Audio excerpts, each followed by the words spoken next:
Ichil-inaw mayam hawjik numidang pung 10:40 chatle. Hawjik phawda party phangnariba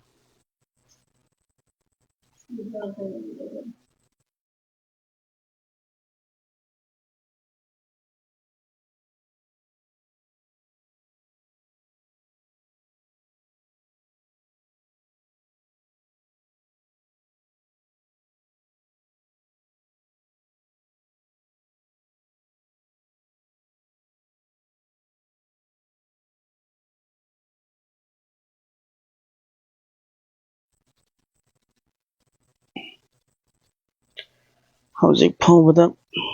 Bharatiya Janata Party BJP na mai pakpa seat masing 212 ni, leading da 19 ne, total da 240, aduga Indian National Congress ki mai paklaba seat masing na 87 ne, aduga leading da 12 ne, total 99 ne. Samajwadi Party ki mai paklaba candidate masing si 35, 35 ne, leading da 2 ne, aduga total 37 mahogi.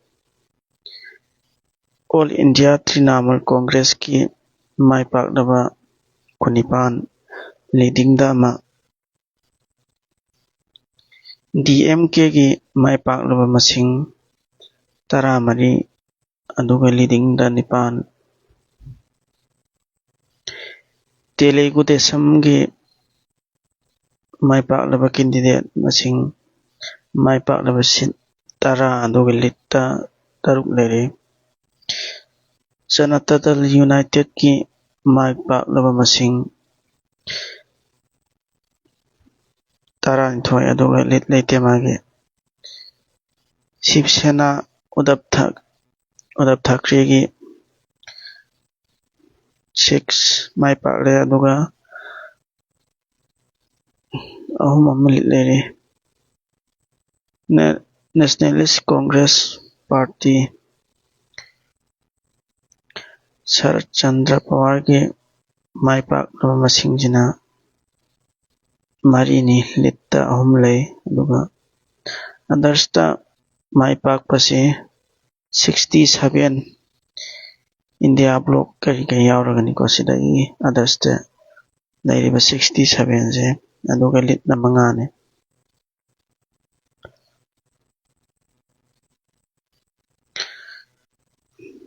Sumana mayamsu adum yengba yagani mai pakpa aduga lead tawriba candidate singje kaya surage adu. Voter helpline application je Play Store dai download tawbira adum yengba yagani. Android ki oirasu aduga iPhone ki oirasu.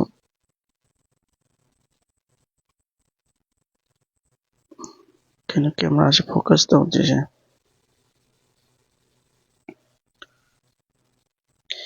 BJP ki se 221 hawjik phawda mai pae, aduga Indian National Congress ki 87, Samajwadi Party ki 35,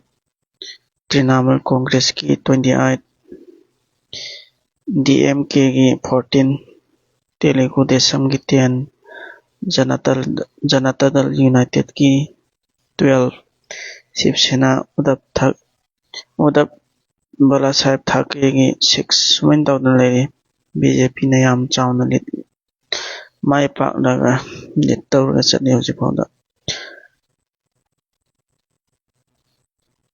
Ngasi election result se ngasi pulap khangdrasu hayeng phawdani hayeng ayukki pung 11 natraga nungthin pung 12 adai phawdadi khangaba yai sigi result singje party na phangnariba kanariba masing singje mayamsu adum yengbiyo sigise. Application je voter helpline haiba application done sida adum update se naibani sida replace refresh ꯇꯧꯔꯒ ꯑꯗꯨꯝ ꯌꯦꯡꯕ ꯌꯥꯕꯅꯦ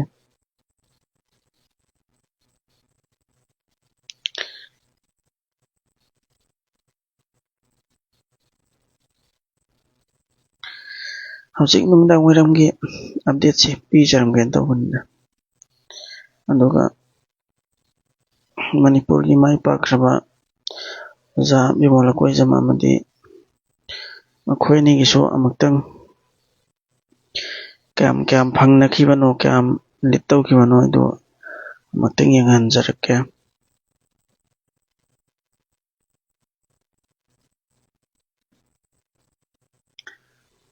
ꯁꯤ ꯂꯩꯔꯦꯀꯣ ꯁꯤꯗ ꯑꯣꯖꯥ ꯕꯤꯃꯣꯜ ꯂꯀꯣꯏꯖꯝꯅ ꯐꯪꯈꯤꯕ voter ꯃꯁꯤꯡꯁꯤ 3,63,000 ꯐꯪꯈꯤ ꯑꯗꯨꯒ ꯁꯦꯀꯦꯟꯗ ꯃꯥꯏꯊꯤꯍꯧꯔꯕ ꯑꯣꯖꯥ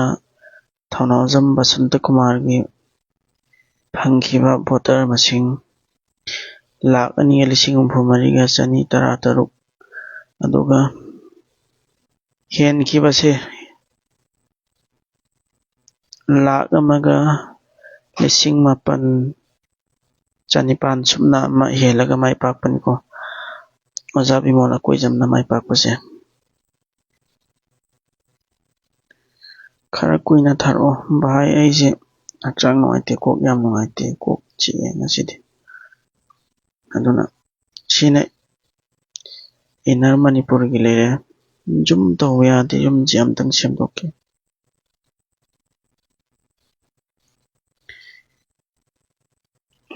ꯖꯨꯝ ꯌꯥꯅꯤ ꯁꯤꯅ ꯏꯟꯅꯔ ꯃꯅꯤꯄꯨꯔꯒꯤ ꯐꯪꯈꯤꯕ ꯑꯣꯖꯥ ꯕꯤꯃꯣꯜ ꯂꯀꯣꯏꯖꯝꯒ ꯑꯣꯖꯥ ꯊꯧꯅꯥꯎꯖꯝ ꯕꯁꯟꯇꯀꯨꯃꯥꯔ ꯑꯗꯨꯒ ꯃꯍꯦꯁꯣꯔ ꯊꯧꯅꯥꯎꯖꯝ ꯔꯥꯖꯀꯨꯃꯥꯔ ꯁꯣꯃꯦꯟꯗ꯭ꯔꯣ ꯁꯤꯡ ꯀꯩꯀꯨ ꯃꯣꯏꯔꯥꯡꯊꯦꯝ ꯇꯣꯇꯣꯝ ꯁꯅꯥ ꯅꯨꯡꯁꯥꯕ ꯍꯧꯔꯪꯕꯝ ꯁꯔꯠ ꯁꯤꯡꯒꯤ ꯑꯗꯨꯒ ꯅꯣꯇꯥꯗ 3,900 ꯐꯪꯒꯦ ꯁꯤꯅ ꯏꯟꯅꯔ ꯃꯅꯤꯄꯨꯔꯒꯤ ꯂꯩꯔꯦ ꯑꯗꯨꯒ ꯑꯥꯎꯇꯔꯒꯤꯗꯣ ꯑꯃꯨꯛꯇꯪ ꯌꯦꯡꯁꯤ ꯑꯥꯎꯇꯔꯒꯤꯗ ꯐꯪꯉꯤꯁꯦ ꯑꯜꯐ꯭ꯔꯦꯗ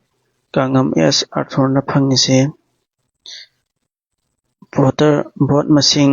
3,34,184 ꯐꯪꯉꯦ ꯑꯗꯨꯒ ꯁꯦꯀꯦꯟꯗ ꯂꯩꯔꯤꯕ ꯅꯥꯒꯥ ꯄꯤꯄꯜꯁ ꯐ꯭ꯔꯟꯠꯀꯤ ꯀꯆꯨꯏ ꯇꯤꯃꯣꯊꯤ ꯖꯤꯃꯤꯛ ꯍꯥꯏꯁꯤꯅ ꯐꯪꯉꯤꯁꯤꯅ 2,02,039,533 ꯑꯗꯨꯒ ꯃꯥꯏ ꯄꯥꯛꯂꯕ ꯑꯣꯖꯥ ꯑꯁꯤꯅ ꯐꯪꯈꯤꯕꯁꯤ ꯑꯥꯏꯑꯦꯟꯁꯤꯒꯤ ꯀꯦꯟꯗꯤꯗꯦꯠ ꯑꯁꯤꯅ ꯐꯪꯈꯤꯕꯁꯤꯅ ꯍꯦꯟꯈꯤꯕꯁꯤꯅ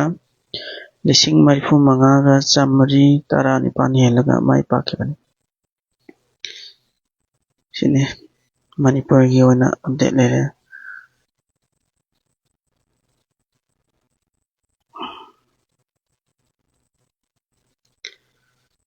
ꯁꯤꯅ ꯏꯟꯗꯤꯌꯥꯒꯤ ꯑꯣꯏꯅ ꯍꯧꯖꯤꯛ ꯐꯥꯎꯕꯗ ꯃꯥꯏ ꯄꯥꯛꯂꯕ ꯑꯗꯨꯒ ꯂꯤꯠ ꯇꯧꯔꯤꯕ ꯃꯁꯤꯡꯁꯤꯡꯗꯨꯅꯤꯀꯣ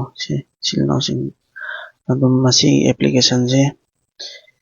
ꯏꯁꯥꯒꯤ ꯃꯣꯕꯥꯏꯜꯗ ꯗꯥꯎꯟꯂꯣꯗ ꯇꯧꯔꯒ ꯑꯗꯨꯝ ꯌꯦꯡꯕꯤꯔꯁꯨ ꯌꯥꯒꯅꯤ ꯚꯣꯇꯔ ꯍꯦꯜꯞꯂꯥꯏꯟ ꯑꯅ ꯂꯩꯕꯅꯤ ꯄ꯭ꯂꯦ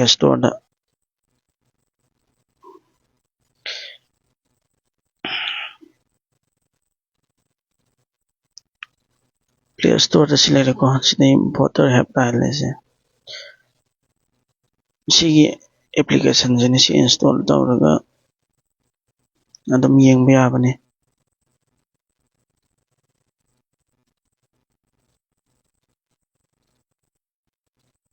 ꯍꯧꯖꯤꯛ ꯐꯥꯎꯗ BJPꯅ ꯀꯥꯔꯤꯁꯤ 212ꯅꯤ ꯌꯥꯝ ꯋꯥꯡ ꯀꯥꯔꯛꯑꯦ 214 ꯌꯧꯈ꯭ꯔꯦ BJPꯅ ꯀꯥꯔꯤꯁꯦ 214 ꯌꯧꯔꯦ ꯑꯗꯨꯒ ꯏꯟꯗꯤꯌꯟ ꯅꯦꯁꯅꯦꯜ ꯀꯣꯡꯒ꯭ꯔꯦꯁꯀꯤ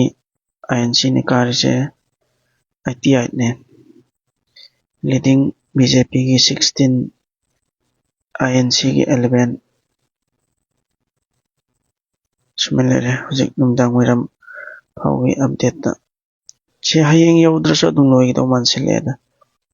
ꯀꯥꯎꯟꯇꯤꯡꯁꯤ ꯂꯦꯞꯇꯅ ꯇꯧꯕꯅꯤꯅ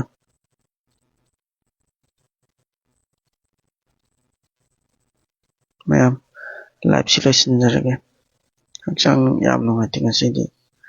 ꯀꯣꯛꯁꯤ ꯌꯥꯝ ꯅꯨꯡꯉꯥꯏꯇꯦ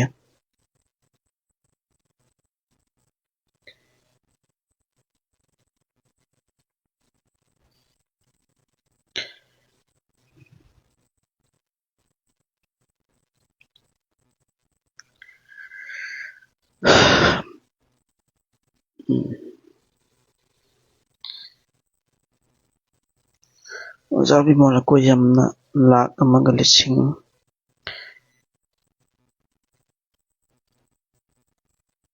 1,39,000 ꯁꯨꯞꯅ ꯑꯃ ꯍꯦꯜꯂ ꯀꯥꯈꯤꯕ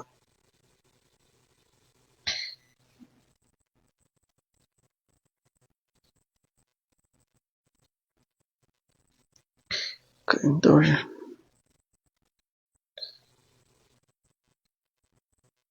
ꯃꯌꯥꯝ ꯂꯥꯏꯚꯁꯤ ꯂꯣꯏꯁꯤꯟꯖꯔꯒꯦ